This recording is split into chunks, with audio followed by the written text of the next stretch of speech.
Xin chào tất cả các bác yêu lan trên mọi miền Tổ quốc. Hôm nay em xin đăng tải một cái video ngắn theo cái series chủ đề trả lời những cái câu hỏi thắc mắc của các bác thông qua những cái bình luận. Thì hôm nay trong video này em sẽ trả lời một nội dung của một cháu để lại trong bình luận. Cháu hỏi là vì sao mùa này cây lan hay bị vàng những cái lá đấy các bác.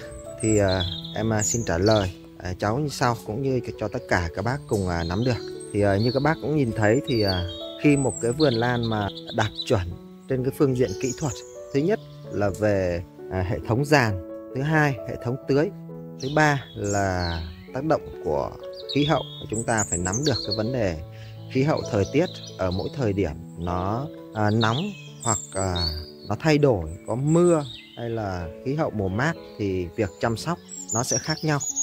Tuy nhiên một cái vườn lan mà đạt chuẩn nó phải là một cái giàn lan mà có cái hệ thống mái các bác nhé. Đấy là yếu tố đầu tiên để thứ nhất tạo được cái sự ổn định của việc che mưa và hạn chế nắng nóng. Các bác cũng nhìn bên đây là một cái giàn của em.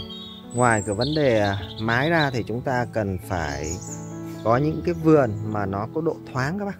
Độ thoáng để cho gió nó có thể lùa vào, tạo cái khoảng không gian nó không bị tù các bác nhé. Là cái yếu tố, ví dụ như chúng ta xây dựng làm một cái giàn dù nhỏ thì chúng ta cũng phải nhìn được cái hướng gió để cho gió nó lùa vào, tạo cái môi trường nó mát mẻ, nó thoáng, nó không bị tù. Đấy là cái yếu tố thứ hai cần để chúng ta thực hiện làm giàn. Vấn đề thứ ba đó là cái hệ thống tưới. Đối với một giàn lan hệ thống tưới nó rất là quan trọng các bác ạ. Tưới làm sao cho đủ nước và theo một cái nguyên tắc gọi là nguyên tắc vàng, ẩm nhưng mà không ướt, để chúng ta duy trì có thể là một ngày tưới 1 đến 2 lần.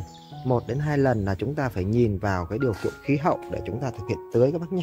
Chúng ta quan sát những cái chậu ki cũng mới vào tầm 1 tháng thôi, nhưng mà nó không bị suy, không bị xuống, đúng không ạ? Nó cũng rất là xanh tươi và nó không bị vàng một cái lá nào cả.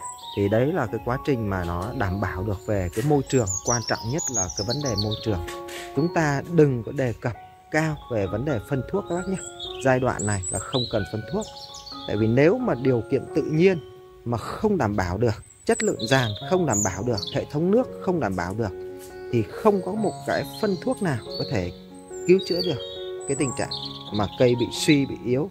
Để tránh video kéo dài thì bác nào quan tâm đến cái vấn đề cách thiết kế một cái giàn lan, rồi là mái che, hệ thống tưới như thế nào, thì các bác có thể vào kênh Phong Lan Minh Ngọc, chọn vào tab video để lựa chọn xem chi tiết cụ thể em đã chia sẻ cái nội dung. Và bây giờ em sẽ đi tiếp cái vấn đề tiếp theo để đảm bảo được cho cây nó đủ độ ẩm, đủ lượng nước. Thì ngoài cái vấn đề hệ thống giàn thông thoáng chúng ta tưới thì chúng ta cũng cần một cái yếu tố nữa, đó là khi chúng ta trồng, thứ nhất là ki phải đảm bảo có rễ thì chúng ta mới hạ ki xuống chậu. Cái vấn đề thứ hai là trong cái quá trình trồng thì chúng ta phải biết rằng là thời điểm này là mùa nóng, thì chúng ta cần phải đưa thêm hệ thống rêu, những cái rêu rất là ít trên cái bề mặt của chậu để nó giữ ẩm các bác nhé. Đây, những cái chậu lan cũng mới trồng thôi, lớp rêu cũng rất là mỏng để chúng ta giữ ẩm. Tại vì khi tưới thì nếu như mà giá thể, ví dụ như giá thể mà vỏ thông không thì khả năng tuột nước và giữ ẩm của nó không dài. Những cái trắng này chính là nước vôi em ngâm giá thể đấy các bác. Và ở đây là hai cái mô hình trồng nó khác nhau. Ví dụ như trong chậu này thì do em không dùng mút ươm ki. Mút ươm ki là mục đích nó giữ ẩm đấy các bác. Đây, nó giữ ẩm khá tốt. Thì khi sử dụng mút ươm ki thì chúng ta không cần một cái lượng rêu nhiều, đúng không ạ? Không cần lượng rêu nhiều. Đây, đôi khi không cần rêu luôn, tại vì mút ươm ki nó cũng có chức năng giữ ẩm khá tốt. Còn nếu như mà chúng ta không sử dụng mút ươm ki thì chúng ta có thể sử dụng rêu, đúng không ạ? Hoặc là dớn chi lê đó, thì chúng ta bổ trợ thêm. Thì như vậy là nó giữ được cái độ ẩm. Độ ẩm nó rất là quan trọng các bác nhé. Cây chỉ cần thiếu nước thôi thì dẫn đến cái vấn đề là gì ạ? Nó sẽ bị suy rất nhanh, vàng lá, tóp thân, cây yếu. Như vậy chốt lại trong một cái video này là gì? Thứ nhất là cái hệ thống giàn phải có mái che, làm mái che cao các bác nhé, làm mái che đủ độ cao, thông thoáng, đảm bảo có gió để tránh cái môi trường nó bị tù. Vấn đề thứ hai là hệ thống tưới. Tưới chúng ta có thể dùng hệ thống tưới tự động hoặc tưới tay. chúng ta tưới tay cũng được, tùy vào cái số lượng cây của mình. Cái vấn đề thứ ba chính là cái giá thể chúng ta thực hiện trồng để nó làm sao nó giữ được cái độ ẩm ở trong những cái chậu lan của chúng ta. Khi mà chúng ta đảm bảo được các cái yếu tố như em mới trình bày rồi thì các bác trong cái thời gian này thì chúng ta có thể bổ trợ thêm với nó là Super Thai và B1. Và lưu ý một điều là cây nhỏ cho nên phải pha thật loãng. Ví dụ như là 1 lít nước chúng ta nhỏ vào 5 giọt B1, gọi là vitamin B1. Lưu ý là B1 dành cho ngành nông nghiệp chứ không phải B1 dành cho động vật các bác nhé. Cái thứ hai là Super Thai. Hai cái hợp chất này nó sẽ hỗ trợ để cho cây nó tươi, khả năng lấy nước nhiều hơn. Và khi cây lấy nước nhiều hơn thì nó sẽ chống chọi được cái khí hậu khắc nghiệt ở những khu vực ví dụ như phía Bắc, kể cả phía Nam, kể cả Tây Nguyên. Đó là nó bị thiếu nước. Cây dự trữ được cái lượng nước nhiều thì độ suy của nó sẽ không có. Bởi vì gì? Chúng ta bổ trợ nước cho nó buổi sáng và buổi chiều.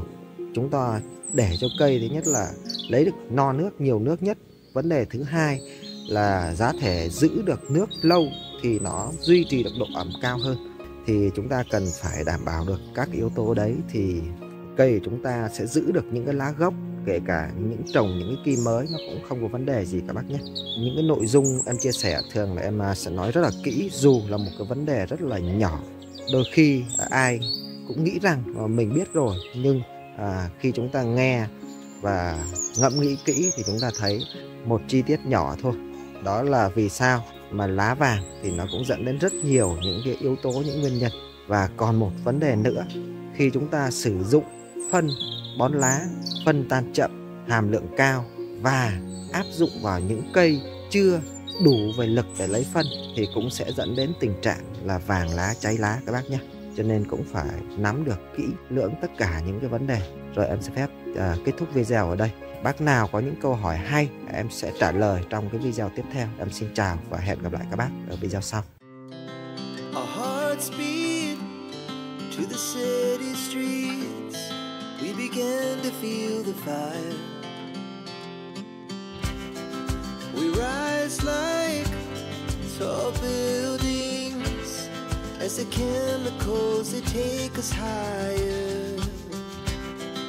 The night's young, it has just begun as she puts her hand in mine.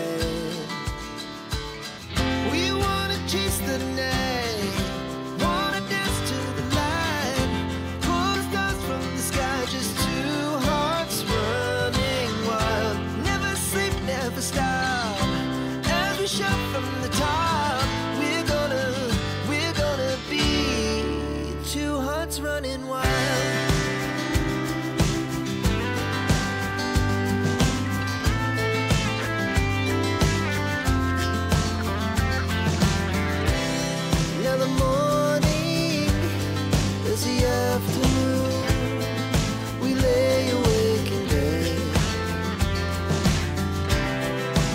So loud as the hours pass, we're gonna do